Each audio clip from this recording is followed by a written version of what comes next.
ನಿಮಗೆಲ್ರಿಗೂ ಮೊದಲಿಗೆ ಈದ್ ಮಿಲಾದ್ ಹಬ್ಬದ ಶುಭಾಶಯಗಳು. ವೇದಿಕೆಯಲ್ಲಿ ಉಪಸ್ಥಿತರಿರುವ, ವೇದಿಕೆಯ ಮುಂಭಾಗದಲ್ಲಿ ಆಸೀನರಾಗಿರುವ ಎಲ್ಲ ಸಹೋದರಿಯರಿಗೆ ನಾನು ಮತ್ತೊಮ್ಮೆ ನಮಸ್ಕಾರಗಳನ್ನ ಹೇಳ್ತಾ, ಈ ಒಂದು ಹಬ್ಬದ ಸಂದರ್ಭದ ಕಾರ್ಯಕ್ರಮಗಳಲ್ಲಿ ಇದೇ ಪ್ರಥಮ ಬಾರಿಗೆ ಮಹಿಳೆಯರ ಒಂದು ಕಾರ್ಯಕ್ರಮವನ್ನು ಸೇರಿಸಿ ನಿಮ್ಮೆಲ್ಲರನ್ನೂ ಈ ವೇದಿಕೆಯ ಮೂಲಕ ಒಂದು ಆಯೋಜನೆ ಮಾಡಿರುವಂತಹ ಸಂಘಟನೆಗೆ ನಾನು ಮೊದಲಿಗೆ ಮನಪೂರ್ವಕವಾದ ಧನ್ಯವಾದಗಳನ್ನು ಹೇಳ್ತೀನಿ. ಯಾಕೆಂದರೆ ಇದೇ ಅವರು ಬಂದು ನನ್ನನ್ನು ಕರೆದಾಗ ಹೇಳಿದರು, ಇದೇ ಪ್ರಥಮ ಬಾರಿಗೆ ಮಹಿಳೆಯರಿಗೋಸ್ಕರ ಮಾಡ್ತಿದ್ದೀವಿ ಅಂತ. ಈ ಕಾರ್ಯಕ್ರಮದಲ್ಲಿ ಕೂಡ ಅದು ಕಾಣ್ತಾ ಇದೆ. ಎಲ್ಲ ಕೆಲಸನೂ ನೀವೇ ಮಾಡ್ತಾ ಇದ್ದೀರಾ.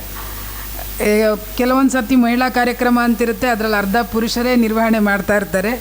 ಆದರೆ ನೀವೆಲ್ಲರೂ ಕೂಡ ಇಲ್ಲಿ ಅತ್ಯಂತ ಒಂದು ಕಾನ್ಫಿಡೆನ್ಸಿಂದ ಈ ಕಾರ್ಯಕ್ರಮದಲ್ಲಿ ಭಾಗವಹಿಸಿ, ಮತ್ತು ಇದು ನಮ್ಮ ಬಾಗಲಕೋಟೆ ವಿಶೇಷ ಅಂದರೆ 12ನೇ ಶತಮಾನದಲ್ಲೇ ಒಂದು ನನ್ನ ಸಹೋದರಿಗೆ ಬೇಡವಾದ ಧಾರ್ಮಿಕ ವಿಧಿವಿಧಾನ ನನಗೂ ಬೇಡ ಅಂತ ಧಿಕ್ಕರಿಸಿ ಒಂದು ಹೊಸ ಧರ್ಮವನ್ನೇ ಸೃಷ್ಟಿ ಮಾಡಿದ ವಿಶ್ವಗುರು ಬಸವಣ್ಣನವರ ನಾಡು ಇದು.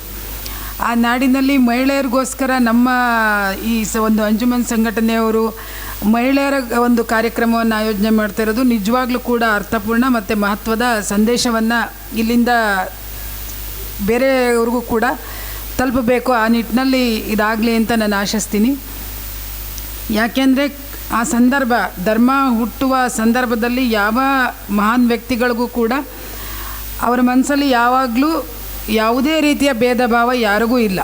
ಒಂದು ಬುದ್ಧ ಧರ್ಮವನ್ನು ಮಾಡಿದ ಬುದ್ಧರಿಗಾಗಲಿ ಅಥವಾ ಇಸ್ಲಾಂ ಧರ್ಮವನ್ನು ಸೃಷ್ಟಿ ಮಾಡಿದ ಅಲ್ಲಾಹ್ ಅವ್ರಿಗಾಗಲಿ ಯಾವುದೇ ಈ ಒಂದು ಭೇದ ಭಾವ ಇಲ್ಲದೆ ಅವರು ಜನರ ಒಂದು ಉತ್ತಮ ಜೀವನ ವಿಧಾನಕ್ಕಾಗಿ, ಒಂದು ಶಾಂತಿ ಸೌಹಾರ್ದತೆಗಾಗಿ, ಅವರು ಧಾರ್ಮಿಕ ಪುನರುಜ್ಜೀವನಕ್ಕಾಗಿ ಅವರು ಇಂತಹ ಒಂದು ಮಹತ್ವದ ಧರ್ಮಗಳನ್ನು ಸೃಷ್ಟಿ ಮಾಡಿದ್ದಾರೆ. ಅದು ಕಾಲಾನುಕ್ರಮೇಣದಲ್ಲಿ ಆ ಕಾಲ ಸಂದರ್ಭಗಳಿಗೆ ಅನುಗುಣವಾಗಿ ಪರಿಷ್ಕೃತ ಆಗ್ತಾ ನಾವು ಅದನ್ನು ಒಂದು ವಿಶಾಲ ಧರ್ಮವನ್ನು ಸಂಕುಚಿತವಾಗಿ ನೋಡುವಂತಹ ಸಂದರ್ಭ ಇಂದಿನ ದಿನಗಳಲ್ಲಿ ಬಂದಿದೆ. ಆ ನಿಟ್ಟಿನಲ್ಲಿ ಇಂಥ ಒಂದು ಕಾರ್ಯಕ್ರಮಗಳು ನಮ್ಮ ಧಾರ್ಮಿಕ ನಂಬಿಕೆಗಳನ್ನು ಹೆಚ್ಚು ಮಾಡುವುದರ ಜೊತೆಗೆ ಅದರ ವಿಶಾಲತೆಯನ್ನು ಕೂಡ ನಮಗೆ ಅರಿವು ಮಾಡಬೇಕು. ಯಾಕೆಂದರೆ ಆಗಿನ ಸಂದರ್ಭಕ್ಕೂ ಈಗಿನ ಸಂದರ್ಭಕ್ಕೂ ತುಂಬ ವ್ಯತ್ಯಾಸ ಇದೆ. ಹೆಣ್ಮಕ್ಕಳು ಮನಸ್ಸು ಮಾಡಿದರೆ ಏನಾದರೂ ಮಾಡಬಹುದು ಅನ್ನುವ ಒಂದು ನಿಟ್ಟಿನಲ್ಲಿ 21ನೇ ಶತಮಾನದಲ್ಲಿ ಈಗಿನ ಹೆಣ್ಮಕ್ಳು ಯಾವುದಕ್ಕೂ ಕಡಿಮೆ ಇಲ್ಲ ಅನ್ನುವ ನಿಟ್ಟಿನಲ್ಲಿ ಎಲ್ಲ ರಂಗಗಳಲ್ಲೂ ತಮ್ಮ ಛಾಪನ್ನು ಮೂಡಿಸಿದ್ದಾರೆ.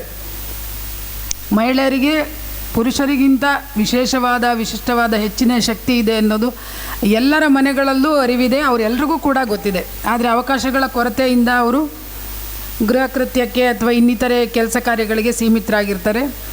ಆದರೆ ಇವತ್ತಿನ ದಿನಗಳಲ್ಲಿ ಒಂದು ಉತ್ತಮ ಅವಕಾಶಗಳು ಇರೋದರಿಂದ ಹೆಣ್ಮಕ್ಳು ಎಲ್ಲ ರೀತಿಯಲ್ಲೂ ಮುಂದೆ ಬರ್ತಿದ್ದಾರೆ. ಈಗ ತಾನೇ ನಿಮ್ಮ ಮುಂದೆ 2-3 ಜನ ಹೆಣ್ಮಕ್ಳು ನಿಮ್ಮ ಧಾರ್ಮಿಕ ಗೀತೆಗಳನ್ನು ಪ್ರಸ್ತುತಪಡಿಸಿದ್ದನ್ನು ನೋಡಿದೆ. ಅವ್ರು ಎಷ್ಟು ಅಧಿಕೃತವಾಗಿ ಯಾವುದೇ ಲೋಪದೋಷ ಇಲ್ಲದೆ ನಿರರ್ಗಳವಾಗಿ ಯಾವ ರೀತಿ ಪ್ರಸ್ತುತಪಡಿಸಿದ್ರು ಅದೇ ರೀತಿ ಅವ್ರು ಯಾವ ಕೆಲಸ ಕೊಟ್ಟರೂ ಮಾಡ್ತಾರೆ ಮಹಿಳೆಯರು ಅನ್ನೋದು ನನ್ನ ನಂಬಿಕೆ.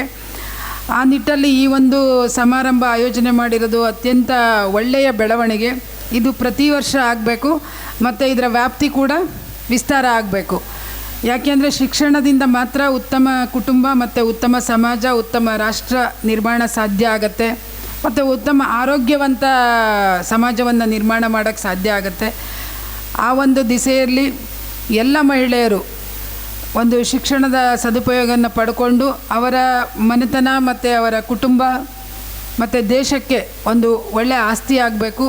ಇದೊಂದು ಉತ್ತಮ ಪರಂಪರೆ. ಈ ಪರಂಪರೆಯನ್ನು ಪ್ರತಿ ವರ್ಷ ಮುಂದುವರಿಸಬೇಕು ಅಂತ ನಾನು ಸಂಘಟನೆಯವರಲ್ಲಿ ಮನವಿ ಮಾಡಿಕೊಳ್ತಾ, ನಿಮ್ಮ ಜೊತೆ ನಾನು ಒಂದಷ್ಟು ಸಮಯ ಕಳೆಯೋಕ್ಕೆ ಅವಕಾಶ ಮಾಡಿಕೊಟ್ಟಿದ್ದ ಎಲ್ಲರಿಗೂ ನನ್ನ ಧನ್ಯವಾದಗಳನ್ನು ತಿಳಿಸಿ ನನ್ನ ಮಾತನ್ನು ಮುಗಿಸ್ತೀನಿ. ನಮಸ್ಕಾರ.